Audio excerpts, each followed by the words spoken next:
ፕሬዝዳንት ታዬ አጽቀሥላሴን ጨምሮ የፌዴራልና የክልል ከፍተኛ የሥራ ኃላፊዎች በባህር ዳር እየተሰሩ ያሉ የልማት ስራዎችን ተመልክተዋል። በከተማዋ የተሰራው የኮሪደር ልማት ስራ የባህር ዳር ዓለም አቀፍ ስታዲየም ግንባታ፣ አዲሱ የአባይ ድልድይና የክልሉ ጠቅላይ ፍርድ ቤት የእድሳት ስራ በፕሬዝደንቱና በከፍተኛ የመንግስት የሥራ ኃላፊዎቹ ምልከታ ከተደረገባቸው የልማት ስራዎች መካከል ናቸው። በከተማዋ የተሰሩ የልማት ስራዎች የባህር ዳርን ውበት ገልጠው ያሳዩ ስለመሆናቸው ከፍተኛ የመንግስት የሥራ ኃላፊዎቹ ተናግረዋል። ፕሬዝዳንት ታዬ አጽቀሥላሴ የጎንደር የአጼ ፋሲል ቤተመንግስት እድሳትና የጎርጎራ ኢኮ ሪዞርት ስራዎች ኢትዮጵያውያን መስራትና ታሪካቸውን ጠብቀው ማቆየት እንደሚችሉ ያረጋገጡባቸው ናቸው ብለዋል። የሚያኮራ የሚያጓጓ ስራ ነው።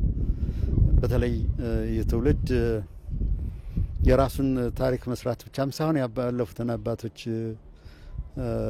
ትልልቅ ታሪኮችን ማደስ ተግባሩ በመሆኑ ይህን መመልከት ማየት በጉጉት በትጋት መስራት ማለት ከፍ ያለ ፍስሐን ደስታን የሚሰጥ ነውና የሚቀሯቸው ስራዎች አሉ ማከናወን እንደሚገባቸው አይተናል። የጎርጎራ ሪዞርት እጹብ ድንቅ ነው። የሰው ልጅ መጠበብ፣ አስተውሎት፣ አርቆ ማሰብ ሊፈጥረው የሚችለውን ትጋት የሚያሳይ ነው። ጎርጎራ የሚያሳየው ኢትዮጵያውያን የመስራት አቅማችንና ችሎታችን ኢትዮጵያውያን ሰፋ ያለ ከፍ ያለ ነገር የምንችልም የምንወድም መሆኑን የሚያመላክት ነው ለማለት ይቻላል። በባህር ዳር ከተማ እየተሰሩ ያሉ ስራዎችም የከተማዋን ተፈላጊነት በመጨመር ረገድ ትልቅ ሚና ያላቸው ናቸው ያሉት ፕሬዝዳንቱ ህብረተሰቡ ይህን የልማት እድል ተጠቅሞ የተሻሉ ስራዎችን መከወን ይጠበቅበታል ብለዋል። የልማት እድል ብዙ ጊዜ መስኮቱ ተደጋግሞ ላይ ከፈት ይችላል። የልማት እድል ውሱን ነው።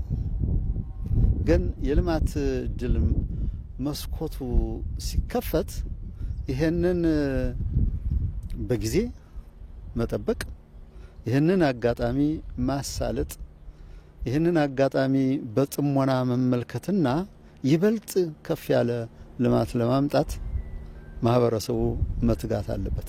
ኢትዮጵያ አህጉር አቀፍ የስፖርት ውድድሮችን ለማዘጋጀት ያላትን ውጥን እውን ለማድረግም የባህር ዳር ስቴዲየም ግንባታ መጠናቀቅ ወሳኝ ስለመሆኑም ፕሬዝዳንት ታዬ ተናግረዋል። ይህ ስቴዲየም በጣም ትልቅ ነው።